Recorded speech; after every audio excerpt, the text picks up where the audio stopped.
Today's sermon is about two things, primarily.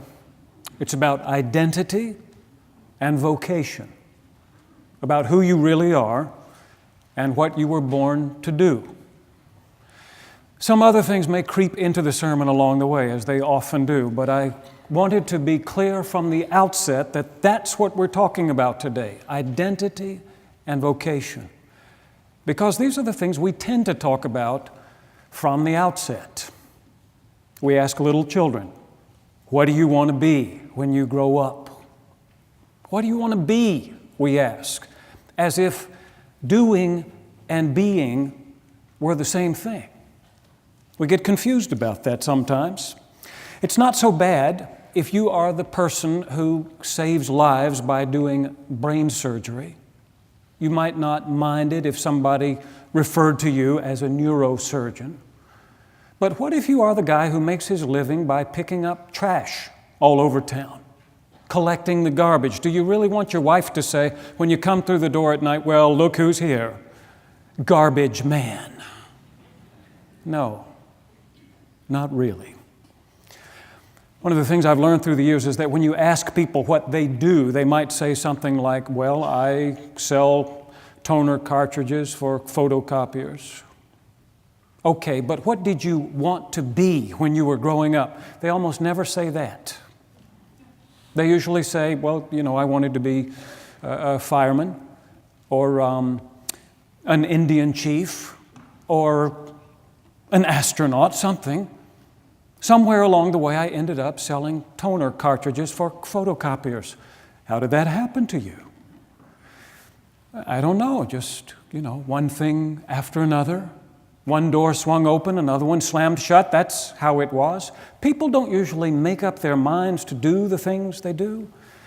It's just that they make one small concession after another, and those large childhood dreams get a little smaller each time. They're whittled down to a more reasonable size, more realistic career options. After all, there aren't that many job openings for Indian chiefs. It helps to be realistic about these things. Probably wasn't like that for Peter and Andrew, James and John, those first disciples.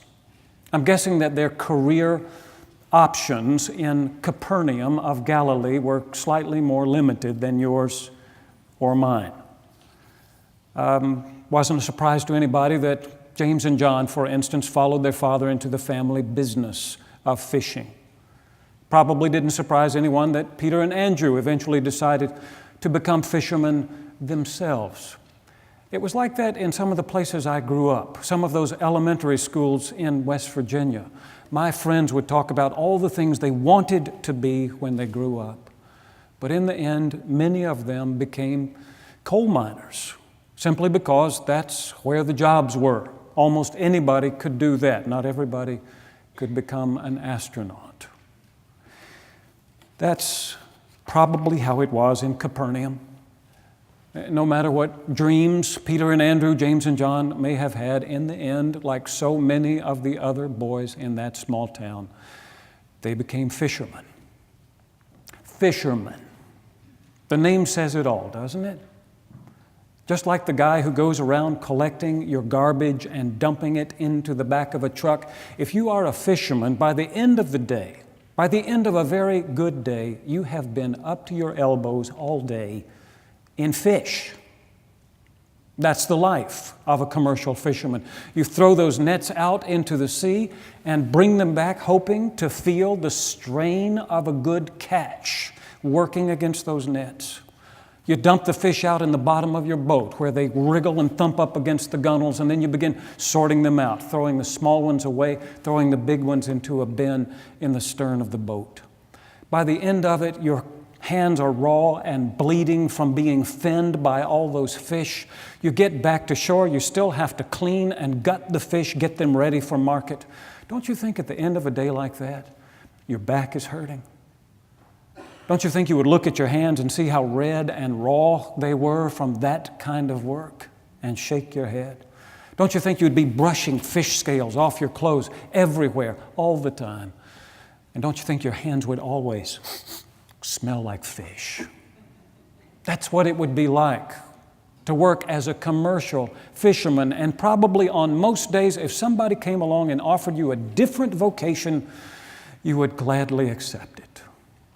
Which brings us to our gospel reading for today, in which Jesus is walking along the shores of the Sea of Galilee, inviting 4 fishermen to consider another line of work. In chapter 4, verse 12, Matthew tells us that after John the Baptist was arrested, Jesus went back to Galilee, where he had grown up. But he didn't go to Nazareth. Instead, Matthew says, he settled in Capernaum. He made his home there, which is something I sometimes miss when reading through this story. He made his home in Capernaum. And there may have been very practical reasons for doing that.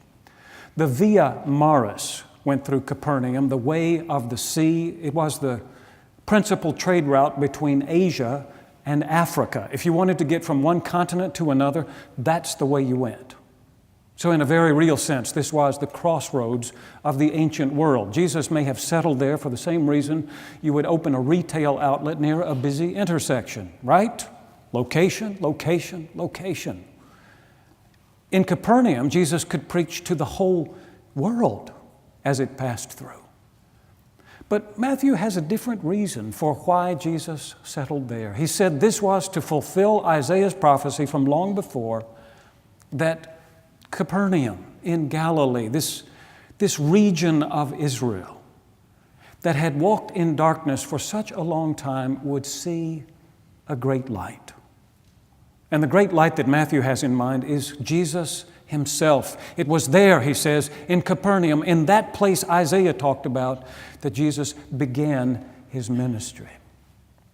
He says he began the ministry as if he also continued it there in Capernaum. And I can picture him going out day after day to do the work of ministry.